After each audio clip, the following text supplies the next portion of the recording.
We've been covering a variety of stories that's been happening, of course, on the international scene. So much attention has been on Israel, Hamas, Ukraine, but we know what's happening here in Haiti, Nigeria, and some other countries. And so let's talk about what's happening in Niger. They've actually made a decision that has caught a lot of folks by attention, and that deals with the removal of United States troops. The government there is breaking off quote, with immediate effect, its military operations agreement with the United States. It is expected to risk the U.S. counter-terrorist operations in West Africa. So Asha Castleberry-Hernandez, national security and foreign policy expert, joins us right now. Asha, glad to have you here. Walk us through, what does this actually mean? Why are they taking this action? Yes, thank you so much for having me today. So since July 2023, when you saw a successful military coup happen orchestrated by the National Council for the Safeguard of the Homeland, that has pretty much complicated relations, or the game changer of complicating relations with the United States and Niger. So you saw the successful coup that was pretty much fueled by terrorist groups, as well as populism that was in pursuit of ousting President Bouzum. Then subsequently, you start to see where the relationship went south, where complicated CT operations or counterterrorism operations for the United States, as well as humanitarian assistance, providing humanitarian assistance to Niger. Then, furthermore, you start to see in terms of European representation, there was French troops that were removed in December. And then just recently, there was a U.S. delegation that visited Niger, and as a result of that meeting, the Niger officials accused the United States of having some sort of relations with Russia as well as Iran on some deal with uranium reserves. So subsequently, the coup, or the military junta pretty much came out and said that the delegation disrespected him by accusing him of the secret deal with Iran and Russia. And then they also mentioned that with this current status force agreement, that it's representation of being unconstitutional, where the people of Niger do not want U.S. troops located there because it does not represent the interests of the people there. So that's the developments, and it definitely was a game changer since July 2023. My understanding that we have a major drone base in Niger?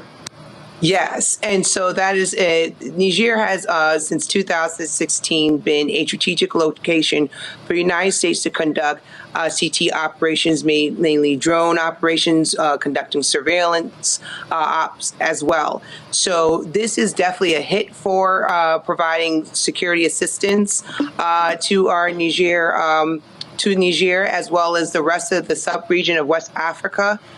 So what we're seeing as far as a potential solution is definitely in response to what happened recently, where you have the Secretary of Defense using diplomatic channels to try to secure troops there. We had over 1,100 troops in Niger conducting drone missions there, as well as just recently it's been reduced to 648. But if we cannot be able to secure those true presence there, then we must look into possibly relocating them in West Africa. But this is definitely an impact for Sahel, and we've been doing this since 2016. Questions from my panel. Derek, you first. So my question is around, and being a retired naval officer after serving 22 years in the Navy myself, and I've been in that region for a couple of tours. What's bringing this divorce on with some of our allies? Is it because of the politics?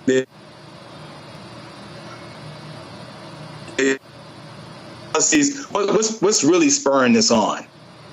Yes, thank you so much. So you start to see a rise of military coups happening in in the African continent, and definitely in Niger and also amongst its neighboring countries.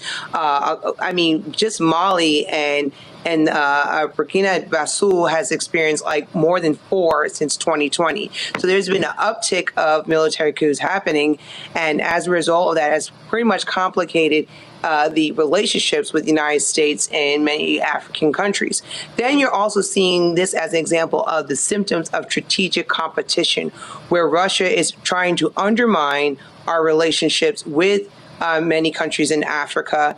And this is one example where, in response to what happened recently after the military junta announced that we are no longer have a security, we want United States troops removed.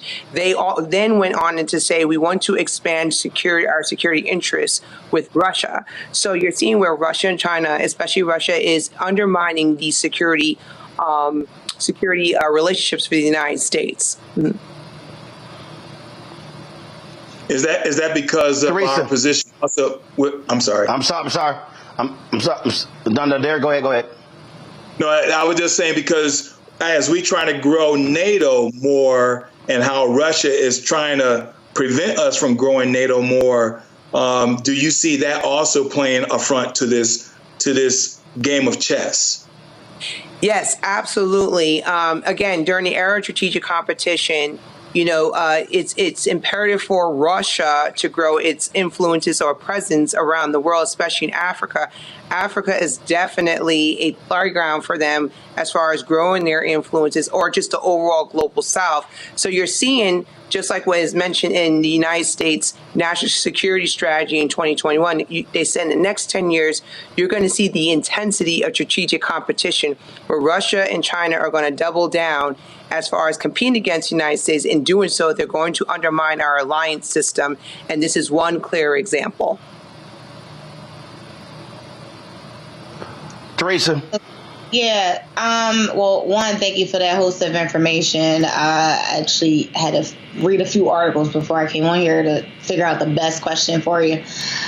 One of my questions is, now that this has happened, is this something that we'll see in the immediacy this year? I know they're getting removed now, but is there, because I haven't seen anything from the White House really make a statement about this, and I'm not really sure why.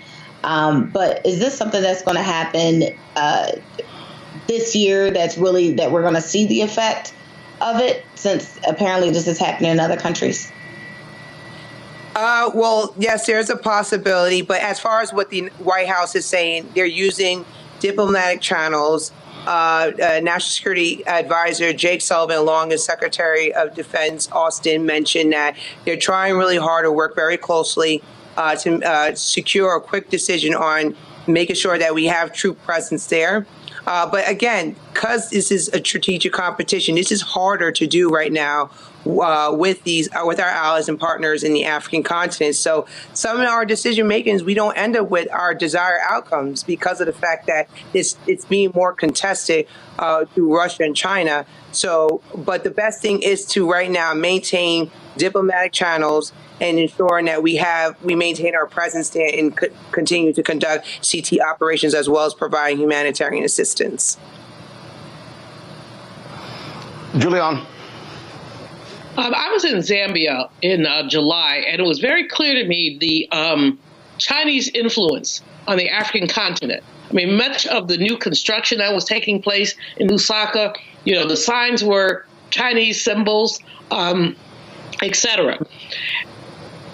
We do not do what we used to do in terms of foreign aid, and yet China is picking up their aid on the African continent, especially, as is Russia. What does help us with the economics? Should the United States be doing more to maintain these strategic alliances? Are we allowing China to ellipse us? Even as they're having their own economic, we cut foreign aid because we have a different mindset. We cut foreign aid off and we say, well, why do we give all this money to X when we could be using it at home? You don't get that same situation in other places. So help me with the economics of this. Are there economic drivers to this withdrawal? Yes, thank you so much for that question, and I really admire your perspective on economics. So thank you so much for asking us. Well, that is the main domain right now where China has been able to secure a lot of economic techno opportunities or deals with African countries, especially since the existence or the start of the Belt and Road Initiative, where they built a lot of infrastructure projects within the African continent. So there's been a lot of investments when it comes to economic tech deals. Now, in terms of United States involvement in Africa, especially when it comes to economics, because we have been so engaged since 2001 in terms of post 9/11 all the way up until 2018 involvement with the Middle East and other parts of the world, we have lost the finger on the pulse in terms of trying to do more in Africa because we prioritize other sub-regions. So now you're seeing China has been able to come in, eat up all the potential economic deals. And then since the outcome of the African Leadership Summit, now we're engaged in the continent, but with limitations because a lot of deals have been eaten up by the Chinese. So we're kind of like more reactionary. And I mean, it's really sad. I actually saw a news clip like prior to us hosting the African Leadership Summit in 2022, end of 2022. Prior to that, we had more focus on Africa since during the Bush administration.